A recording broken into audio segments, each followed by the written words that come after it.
Famille culée, écoutez-moi bien.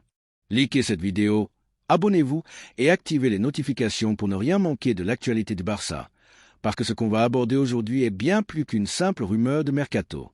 C'est une réflexion profonde sur l'avenir du club, une analyse qui mêle stratégie, émotion et ambition. Et on commence fort, parce que le nom de Frenkie de Jong est de nouveau sur toutes les lèvres, et cette fois, la situation mérite qu'on s'y attarde avec sérieux. Frenkie de Jong, ce milieu de terrain néerlandais de 28 ans, est au cœur d'une tempête qui pourrait bien redéfinir l'avenir immédiat du Barça. Son contrat, qui court jusqu'en 2026, est devenu un casse-tête pour la direction, non pas à cause de ses performances, parce que soyons clairs, Frenkie reste un joueur d'exception, mais à cause des complications autour de sa renouvellement. On parle d'une nécessaire baisse salariale et d'un changement d'agent, deux éléments qui bloquent les négociations et ouvrent la porte à un scénario que personne n'aurait imaginé il y a quelques années, son départ. Et quand on voit des clubs comme l'Arsenal, avec un Mikel Arteta déterminé à le recruter, se positionner aussi clairement, on comprend que cette histoire pourrait bien avoir un dénouement inattendu.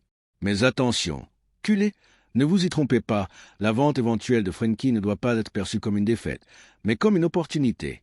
Une opportunité de réorganiser et de renforcer l'effectif, de libérer des ressources pour des recrutements stratégiques qui s'alignent avec la philosophie du club. Parce que le Barça, c'est ça, un équilibre entre la tradition et l'innovation, entre l'expérience et la jeunesse. Frenkie a été un pilier, un joueur clé dans la construction du jeu, avec une saison dernière où il a encore prouvé son niveau d'élite, une sortie de balle impeccable, un contrôle du jeu maîtrisé, des transitions fluides. Mais le football, c'est aussi une question de timing, de projet, et parfois, un au revoir peut être le prélude à quelque chose de plus grand. Mikel Arteta et l'Arsenal voient en Frenkie le chaînon manquant pour dominer la Premier League. Et c'est là que les choses deviennent intéressantes pour le Barça. Parce que si Frenkie part, ce ne sera pas une perte sèche. Ce sera une opération qui pourrait bénéficier au club sur les plans économiques et sportifs. Les fonds générés par un éventuel transfert permettraient de cibler des profils plus adaptés aux besoins actuels de l'équipe, des joueurs capables d'apporter fraîcheur, qualité et adaptabilité. Et puis, soyons honnêtes, voir Frenkie s'épanouir dans un championnat aussi exigeant que la Premier League, où il pourrait continuer à briller, ce ne serait pas une mauvaise chose pour son héritage. Le Barça, lui, aurait les moyens de se reconstruire avec intelligence, en misant sur des talents qui correspondent mieux à la vision à long terme du club.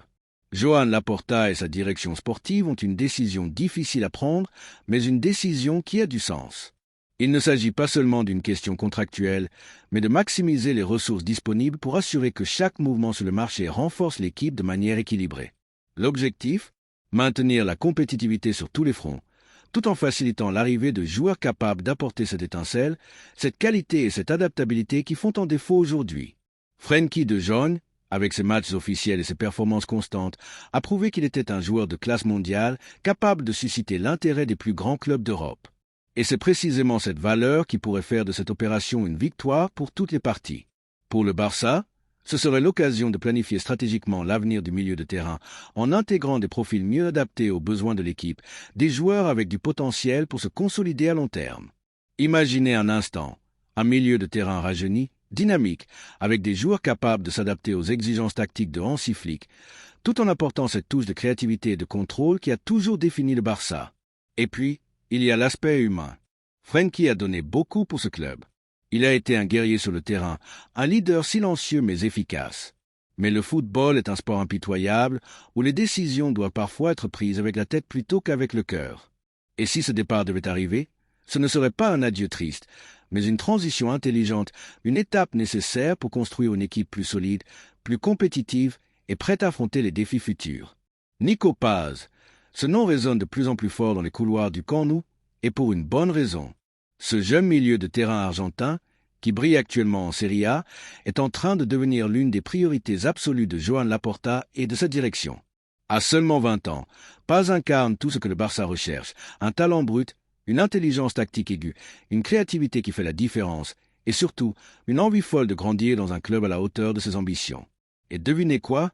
Ce club, c'est le nôtre. Ce qui rend cette histoire encore plus passionnante, c'est que Nico Paz a déjà laissé entendre qu'il rêvait de porter le maillot blaugrana. Imaginez un instant, un joueur de son calibre, avec son profil polyvalent, capable de s'adapter à différents rôles au milieu de terrain, débarquer au Camp Nou avec la détermination de s'imposer comme un titulaire. Ce n'est pas seulement une question de talent, c'est une question de fit parfait. Paz a tout pour réussir ici. La technique, la vision du jeu et sa capacité à lire les matchs comme un vétéran. Et puis, il y a cette dimension humaine, presque romantique, qui fait que cette histoire pourrait bien devenir une légende.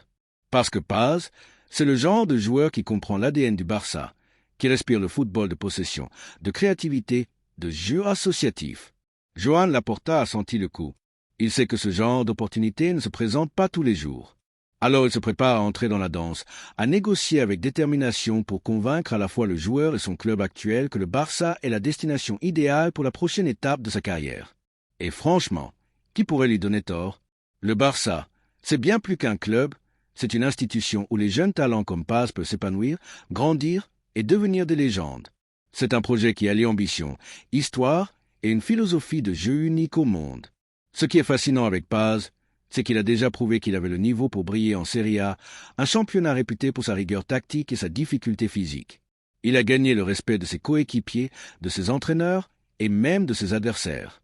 Mais il a aussi montré qu'il était ouvert à de nouveaux défis, qu'il ne voulait pas se contenter de ce qu'il a déjà accompli. Et ça, c'est exactement le genre de mentalité qui plaît au Barça. Un joueur qui a faim, qui veut apprendre, qui veut grandir et qui est prêt à tout pour réussir. Les médias argentins et italiens en parlent déjà comme d'un saut qualitatif majeur dans la carrière de Paz. En Argentine, on voit en lui un futur leader de la sélection, un joueur capable de dominer le milieu de terrain pendant des années. En Italie, on reconnaît qu'un talent comme le sien ne peut pas rester éternellement dans un championnat comme la Serie A, aussi prestigieux soit-il. Il est destiné à jouer dans un club de l'élite mondiale, et le fait que le Barça soit prêt à lui ouvrir ses portes est une nouvelle qui enthousiasme autant son entourage que les culés. Hansi Flick, lui, doit déjà saliver à l'idée d'intégrer un joueur comme Paz dans son système. Imaginez-le au milieu de terrain, avec sa capacité à dicter le tempo, à créer des déséquilibres, à relancer le jeu avec précision. Il pourrait devenir ce milieu de terrain moderne que le Barça recherche, physique, intelligent tactiquement, et capable de marquer la différence dans les grands matchs. Et puis, il y a cet aspect symbolique. Recruter Paz, ce serait envoyer un message fort au monde du football. Le Barça reste une destination de choix pour les jeunes talents, un club qui s'est allié tradition et modernité, un projet où l'on peut à la fois rêver et gagner. Les supporters, eux, commencent déjà à s'imaginer Paz en blaugrana, déambulant sur la pelouse du Camp Nou, distribuant des passes millimétrées et devenant peu à peu une idole.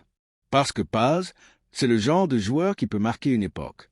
Un joueur qui a le potentiel pour devenir un symbole, un leader, un de ces milieux de terrain qui font la différence dans les matchs qui comptent. Moisés Caicedo, voici un nom qui fait vibrer les culés depuis quelques jours. Et pour cause. Selon les informations du célèbre journaliste Fabrizio Romano, les négociations entre le Barça et Chelsea avancent à grands pas. Et tout porte à croire que Caicedo pourrait bien débarquer au Camp Nou dans les prochains jours, ce qui a déjà électrisé l'ambiance parmi les supporters. Parce que Moisés Caicedo, c'est bien plus qu'un simple renforcement. C'est une déclaration d'intention. Hansi Flick a expressément demandé son arrivée. Pourquoi ? Parce que Caicedo incarne tout ce que l'entraîneur allemand recherche pour son milieu de terrain. Équilibre, solidité défensive et cette capacité à initier le jeu avec intelligence. À 22 ans, il a déjà tout d'un milieu de terrain complet, capable de dominer physiquement, de récupérer des ballons et de relancer l'attaque avec une précision chirurgicale. Et puis, il y a cette dimension mentale. Caicedo, c'est un guerrier, un joueur qui ne recule jamais, qui a déjà prouvé qu'il pouvait briller en Premier League, l'un des championnats les plus exigeants au monde. Joan Laporta a compris l'enjeu. Il est prêt à débourser les 60 millions demandés par Chelsea, une somme qui reflète la qualité et le potentiel de Caicedo. Mais pour le Barça, c'est avant tout un investissement stratégique. Parce que recruter Caicedo, ce n'est pas seulement renforcer l'effectif pour la saison à venir. C'est aussi sécuriser un joueur capable de dominer le milieu de terrain pendant les 10 prochaines années.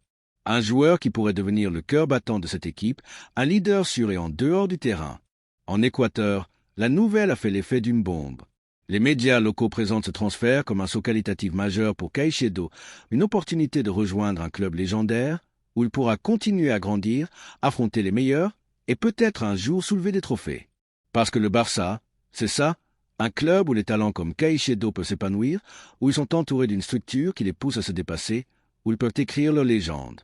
À Chelsea, on commence déjà à se résigner. La direction anglaise a compris que Caicedo avait le cœur fixé sur le Barça et qu'il était prêt à tout pour réaliser son rêve. Et ça, c'est une position de force pour le Barça, qui peut désormais négocier avec sérénité, en sachant que le joueur est motivé à 200%. Une situation idéale pour boucler l'affaire rapidement et permettre à Caicedo de s'intégrer au plus vite à son nouveau projet. Pour les culés, l'arrivée de Caicedo représenterait bien plus qu'un simple recrutement. Ce serait le symbole d'un Barça ambitieux, capable d'attirer les meilleurs talents du monde et déterminé à retrouver les sommets. Un joueur comme lui, c'est l'assurance d'un milieu de terrain solide, créatif et redoutable. Un joueur qui peut tout changer, le rythme des matchs, l'équilibre de l'équipe et même la dynamique mentale du groupe. Imaginez-le aux côtés de joueurs comme Pedri ou Gavi, formant un milieu de terrain capable de dominer n'importe quelle équipe. Imaginez-le en Liga, en Champions League, imposant sa loi, récupérant des ballons, lançant des contre-attaques fulgurants. Caicedo, c'est ce genre de joueur qui peut faire la différence dans les grands matchs, qui peut transformer une défaite en victoire d'un simple geste. Et puis, il y a cette dimension émotionnelle, voir un joueur comme lui, jeune, talentueux et déjà international, choisir le Barça plutôt qu'un autre géant européen, ça redonne foi à l'avenir. Ça prouve que le club attire toujours les meilleurs, que le projet sportif est solide et que l'histoire du Barça est loin d'être terminée. Fabrizio Romano a raison de souligner que les négociations avancent vite. Et pour une fois, les culés peuvent se permettre d'être optimistes. Parce que cette fois, tout semble aligné. Un joueur motivé, un président déterminé, un entraîneur qui croit en ce recrutement et une afition prête à accueillir Caicedo à bras ouverts. Alors oui, les détails contractuels restent à régler, les dernières formalités à finaliser. Mais l'essentiel est là, le Barça et Moisé Caicedo semblent faits l'un pour l'autre. La question qui brûle les lèvres de tous les culés est simple. Que pensez-vous de ces mouvements? Est-ce que la vente éventuelle de Frenkie de Jong, aussi douloureuse soit-elle, pourrait être une décision intelligente pour réorganiser le milieu de terrain et libérer des ressources pour des recrutements plus adaptés? Et puis, Nico Paz et Moisé Caicedo, ces deux pépites, pourraient-elles vraiment devenir les piliers du Barça de demain? Des joueurs capables d'apporter équilibre, créativité et cette touche de génie qui fait la différence? Parce que ce qui est sûr, c'est que Joan Laporta a une vision claire, construire une équipe compétitive, solide et prête à dominer à nouveau l'Europe. Et pour ça, il est prêt à prendre des décisions difficiles, mais nécessaires. Hansi Flick, lui, a besoin de joueurs comme Paz et Caicedo pour imposer son style, pour faire du Barça une machine à gagner. Et nous, les culés, on a le droit de rêver. Le droit d'imaginer un milieu de terrain rajeuni, dynamique et redoutable. Le droit de croire que cette saison pourrait bien être le début d'une nouvelle ère. Alors, dites-moi en commentaire, êtes-vous pour ou contre la vente de Frenkie? Pensez-vous que Nico Paz et Moisé Caicedo sont les recrues idéales pour relancer le Barça? Et surtout, êtes-vous prêt à vibrer pour cette nouvelle équipe, pour ce nouveau projet? Parce que moi, je le suis. Et je sens que cette saison pourrait bien être celle du renouveau.